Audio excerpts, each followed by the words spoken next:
नमस्कार, मैं अनुराधा पालीवाल। आप देख रहे हैं एबीपी न्यूज। आइए नजर डालते हैं आज की खबरों पर।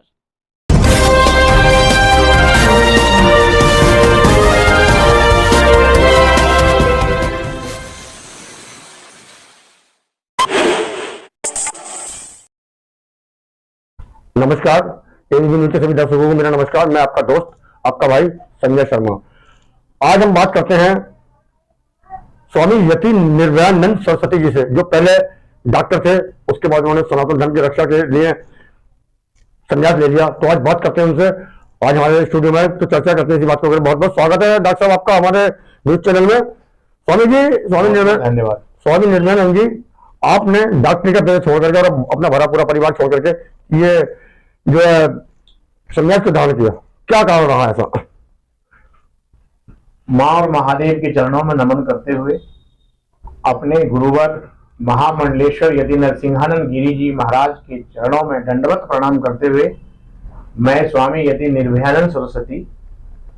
संजय जी, मैं आपको बता दूं कि पहले मेरा पूरा नाम डॉक्टर अरविंद वत्स अकेला था और पिछले 24 वर्षों से मैं चिकित्सा का कार्य कर रहा था, चिकित्सक था। आज मुझे लोग स्वामी यति निर्भयानंद सरस्वती जी के नाम से जानते हैं। जैसा कि आप जानते हैं कि पिछले समय विदर्भियों द्वारा काफी दिक्कत पहुंचाने के कारण और बहुत परेशान हो गया मैं उन लोगों से, इसलिए मैंने संन्यास धारण किया और अपने पिंडदान करके मैं संन्यास धारण करा हूं, ना कि सिर्फ भगवा चोला पहना है। तो आप सनातन धर्म के लिए क्या करेंगे? आजकल जो ट्रेंड चल गया है कि कुछ राजनेता और फिल्मों के माध्यम से सनातन धर्म की खिल्लियां उड़ाई जा रही है, इस बारे में क्या कहना चाहते हैं आप? इस पर टिप्पणियां की जा रही है। देखिए, मैं सबसे पहले ये बताना चाहता हूं कि संन्यास, पहले मैं वो पूरा कर दूं। संन्यास धारण करने का मतलब सिर्फ सिर्फ जो हमारी बची हुई जो जिंदगी है, जो उम्र बची हुई है अभी, जब तक मां और महादेव चाहेंगे, जब तक मैं जीवित रहूंगा, उसमें पूर्ण रूप से मैं सनातन धर्म के लिए, अपने सनातनी हिंदुओं के लिए, अपने भाई बहनों के लिए, अपने समाज के लिए और अपने हिंदू राष्ट्र बनाने के लिए मैं कार्य करूंगा। ये मैंने जब संन्यास लिया था उसी समय मैंने ये प्रतिज्ञा भी साथ के साथ लिया था।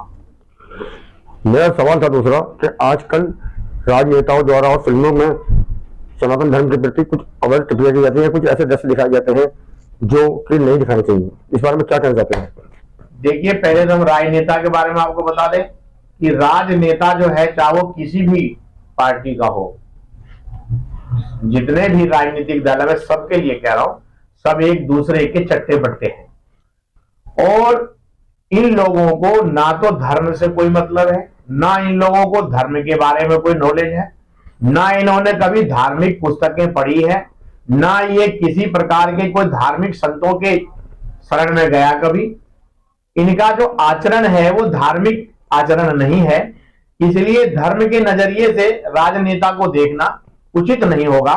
और ये लोग प्रोफेशनल हैं, तो अपने वोट लेने के कारण, जब जब इलेक्शन आती है और वोट के कारण लोगों को अपने तरफ रुझाने के कारण, रुझान जो है लेने के लिए, ये लोग तरह तरह की बातें करते हैं, तरह तरह की उलूल जुलूल बातें करते हैं, जिसमें धार्मिक पुस्तक, जिसमें हमारे धर्माचार्य, साधु संत, ऋषि मुनि और यहां तक कि अभी उन्होंने ब्राह्मण के ऊपर भी टिप्पणी करा। मैं ये कहना चाहता हूं कि जितने भी राजनीतिक दल है, ये लोग अपने स्वार्थ के लिए, अपने वोट के लिए धर्म का दुरुपयोग ना करें, धार्मिक जो संस्थान है उनका अवहेलना ना करें, इसी तरह धर्माचार्यों का आप अपमान ना करें। किसी धार्मिक पुस्तक का अपमान करते हैं तो आप अपने देश, अपने राष्ट्र, अपने समाज का नुकसान करते हैं। इसीलिए अपने फायदा के लिए, सिर्फ अपने राजनीतिक फायदा के लिए अगर आप इस तरह की बात करते हैं, ये समाज में विद्वेष पैदा करता है, अस्थिरता पैदा करता है और समाज को तोड़ने का कार्य करता है। रही दूसरी बात, जो फिल्मी दुनिया की बात आप बता रहे हैं, फिल्मी दुनिया वाले तो बिल्कुल अश्लीलता पर उतर आई हैं और आपने देखा, आज से नहीं बहुत पहले से ही जो ये टीवी, जब हमारे यहाँ टीवी के माध्यम हुआ था तो प्रचार प्रसार ऐड के लिए हुआ था, जिसको इन लोगों ने धीरे धीरे उनके परिभाषा को बदलकर और इतनी नग्नता ले आए हैं। आज ऐसी ऐसी पिक्चर बना रहे हैं ये लोग, जो एक परिवार, पूरे परिवार एक साथ बैठ करके ये पिक्चर को नहीं देख सकते, क्योंकि ऐसी ऐसी सीन है उसके अंदर कि एक साथ अगर मान लो माँ बाप है और बेटा है, बहू है, बच्चे हैं, ये सब एक साथ बैठ के नहीं देख सकते। इसीलिए आप लोगों ने देखा होगा कि आजकल सबके अलग अलग कमरे हैं, अलग अलग कमरे में अलग अलग टीवी लगा रहे हैं।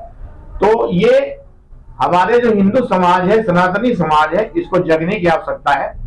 जब ये जगेंगे, इस तरह की अश्लीलता वाली पिक्चरें भी नहीं आएंगी और श्राइन बोर्ड इसे पास भी नहीं करेंगे। दूसरा ये है कि जो हमारे सनातनी भाई हैं, जो हमारे हिंदू समाज है, बहुत सीधे हैं।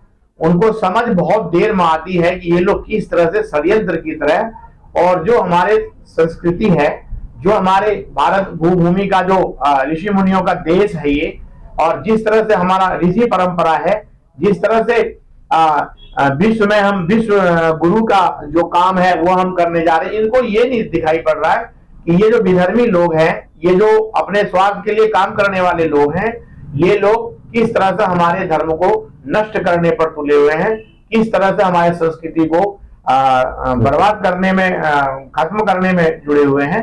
तो इसलिए मुख्य रूप से इन लोगों को जागने की आवश्यकता है, और इसीलिए हमने संन्यास लिया कि जो हमारे सनातनी भाई हैं उनको हम जगाने के कार्य करेंगे, और जब ये लोग जग जाएंगे तो जगा हुआ व्यक्ति जो अनुचित कार्य है उसको नहीं होने देगा। जैसे मेरा आखिरी सवाल है, सनातन हिंदू भाइयों के लिए आप क्या संदेश देना चाहते हो? देखिए, मैं सनातनी भाइयों से, बहनों से, सभी को मैं ये संदेश देना चाहता हूं, अब बहुत देर हो चुकी है, आप लोग कुंभकर्णीय नींद सो रहे हैं, आप अपनी आंखें खोलिए और उचित अनुचित पर ध्यान दीजिए। क्या उचित है, क्या अनुचित है, क्या ठीक हो रहा है, क्या गलत हो रहा है।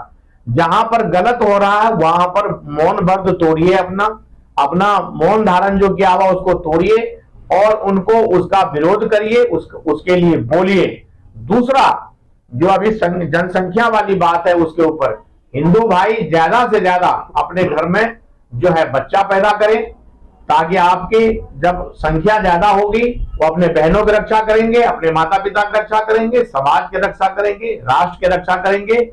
इसलिए धार्मिक अनुसार, जो धर्म के अनुसार चलना है, जो जब हम धर्म के हिसाब से चलेंगे, धार्मिक ग्रंथों को पढ़ेंगे, उनके अनुसरण करेंगे, उसके हिसाब से चलेंगे, तो ये हिंदू राष्ट्र बनेगा। इसलिए सभी सनातनी भाइयों को मेरा ये हाथ जोड़कर निवेदन है कि आप जो गलत हो रहा उसका विरोध करिए और सही कार्य का जो है आप सहयोग करिए और अपने धर्म के मार्ग पर चलिए। ये एक दिन स्वामी जी राष्ट्र बनेगा। स्वामी जी, सरकार तो 2 बच्चों को कानून लाने की तैयारी कर रही है और आप कह रहे हो ज्यादा बच्चे पैदा करिए। देखिए, सरकार अगर 2 बच्चे का कानून लाता, अभी तक लाया तो नहीं है ना, अभी तक ये लॉलीपॉप दे रहे हैं सरकार, और ये 2 बच्चे लाएंगे नहीं, क्योंकि इनके बाद कोई सुनने वाला है नहीं। क्योंकि हमारे हिंदू बड़े सीधे हैं, पहले किसी ने कहा 2 हम 2 हमारे 2, तो उन्होंने तुरंत मान लिया और 2 बच्चे पर आ गए। लेकिन अगर हम दूसरे समुदाय की बात करें तो उन्होंने नहीं माना इन बातों को। तो आज आप संख्या देख रहे हैं कि किस तरह से एक अभी सर्वे हुआ था, उस सर्वे के अनुसार से था कि जो ये दूसरे, जो जिनको हम शांति दूत कहते हैं, दूसरे संप्रदाय के लोग हैं, उनके जो बच्चे हैं 10 साल से ऊपर वाले, जो 10 साल तक के जो बच्चे हैं, उनकी संख्या इन बहुसंख्यकों के बच्चे से ज्यादा हो गई है। तो आने वाले 7-8 साल के बाद जो वोटर होगा, जो जिस तरह से हम लोकतंत्र में वोट डाल के सरकार बनाते हैं, उनकी संख्या 18 साल के युवाओं का ज्यादा हो जाएगी। तो इनको संतुलन के बनाने के लिए और ज्यादा से ज्यादा बच्चे पैदा करें, ताकि देश सेवा के लिए भी एक बच्चे की जरूरत है, समाज सेवा की जरूरत है, अपने माता पिता की सेवा के लिए। अगर आपके घर में एक बच्चा है तो आपका एक बच्चा क्या करेगा? वो नौकरी करेगा, उसकी ड्यूटी बाहर लग गई, कहीं विदेश में चली गई, यहाँ माता पिता बैठे हुए हैं।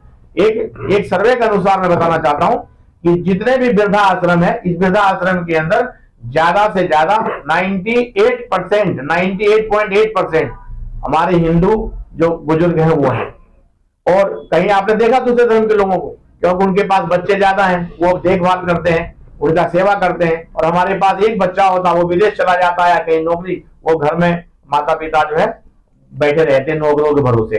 तो इसलिए इस हिसाब से और संतुलन बनाने के हिसाब से भी हमें ज्यादा से ज्यादा बच्चे पैदा करना चाहिए, तभी हमारे धर्म के, तभी हमारे सनातन के, तभी हमारे समाज के रक्षा हो पाएगा।